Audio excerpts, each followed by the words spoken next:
Hey everybody, welcome to the Besht Blast. Today we were going to be doing Kesser Shem Tov 73, Ayin Gimel. It's a very interesting piece. And all right, let's get going. So the Baal Shem Tov said, he gave us a mashal. He said there's a mashal, Shahayel Melech Gimel Ohavim. The king had three people that were considered his dearly devoted servants, people, men of the king. And they began to speak on them that they were not considered, maybe they weren't such lovers of the king, and maybe they weren't really being there for the king. And the king commanded, he said, that they should each take a dog from the courtyard of the king, and they should, take their stipend and spend their money on taking care of the king's dogs. The first one was a chacham, and he said, I'm not taking care of the dog. I'm going to take that money that I should really be using on the dog, and I'm going to make a beautiful crown for the king. The second one comes along, and he says, why is the king having me sustain a dog? I'm going to give just enough to keep the dog alive because it's a waste of the king's money to spend it on the dog. And the third one, he just spent all the money on the dog, and he spent tons and tons of money, and the dog was nice and strong. And when he comes into the king at the end, the king turns to the dog, and the dog was obviously feisty and strong, and he sicked the dog on the guy, and the dog jumped on the guy and hurt him. So this is a very interesting piece. Like, what is the Baal Shem Tov teaching us? So first of all, before we even delve into what does the Baal Shem Tov actually mean with this mashal, what is he trying to express? I think we could ask a very simple question on the mashal, right? If the king gives you a lot of money and specifically tells you take care of this dog, then you shouldn't have a right to even spend a penny on anything else, right? Even doesn't make a difference how bizarre it sounds to you. I would think you should just follow the king's orders.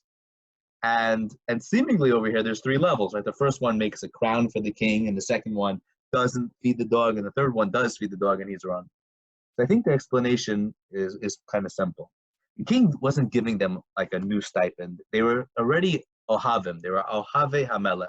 However, there was someone was coming along and making issues, saying, these guys aren't so good. So the king said, give them each a dog and sustain it. Now the first person understood it as rebuke. They understood that I am one of the ohave hamelech. I am a close confidant and have a close relationship with the king.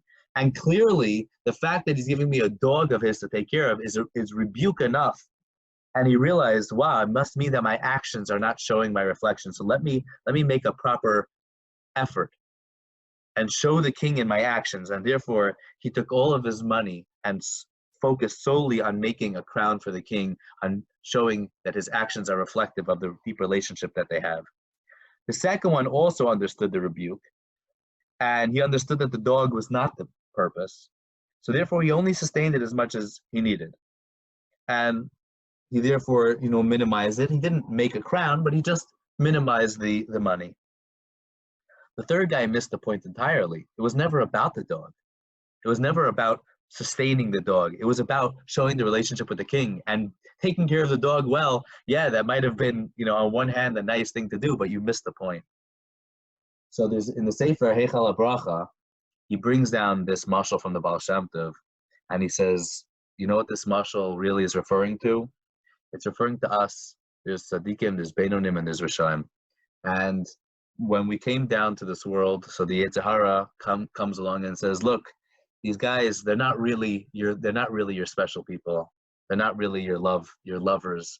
They're not your good friends. So Hashem says, let's give each one of them a dog, a trusty dog.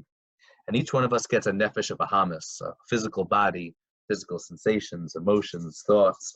And this nefesh of Bahamas, also, we can also call it kind of a Yetzer Hara that we have, this, it's kind of the drive to maybe, for the physicalities of this world. So the first one, the tzaddik, he says, I'm going to take and make every effort and take all of the strength and all of the focus, and I'm going to use it to make a crown for the king. Even when I'm eating food, and even when I'm drinking, and even no matter what action it is that I'm doing in this world, I'm going to use it as a beautiful honor to serve Hashem. The second one says, clearly this body and this physicality is not the purpose. So I'm just going to abstain from it. I'm going to stay far away from it. And this is also good because at least he's not using it for negativity.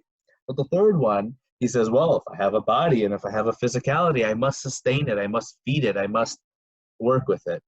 And the truth is he does feed it until finally they all come in front of the king. And the one who took all the physicality and was able to transmute it and elevate it and raise it up to being beautiful in his relationship with Hashem, it's mamash the tzaddikim. The Beinonim are the ones that they didn't know how to integrate the physical and serve Hashem with it, but at least they didn't overly feed it. The last one says the Heichal HaBracha, their Yetzer Haras were so strong. So Hashem said, you know what I need to do is that I'm gonna give you the reality of what you've done with your physicality. And therefore, he says, he sicked the dog on him, so to speak, that the physicality overwhelms the person to the point where he feels disgusted with the physicality. He feels, oh my gosh, what did I do? I was feeding this physical side of myself that's so not what I wanted. Until he mamish turns around and he does the biggest tshuva and he says, I can't believe that I was confused and I thought that was the relationship that you wanted from me. Until he mamish returns it all to Hashem and he says, Hashem, your mamish are the only king, your mamish are the truth, and even all the physicality that I used for negativity, I mamish return it all to you, Hashem. So, Bezrat Hashem, Chavra, Bezrat Hashem, we should be able to take this beautiful lesson from the Baal Shem Tov and to truly use it, whether we get to use it, in the best way of being able to transmute it and raise it up to Hashem and serve Hashem to the best of our abilities, or sometimes we need to be able to abstain, and sometimes we even fall, but we should recognize that even when we fall and even when we give in to the physicality, it should come to, we should be blessed to have the awareness that this is really not the way, and that we should be able to do tshuva and truly crown our King. Be blessed.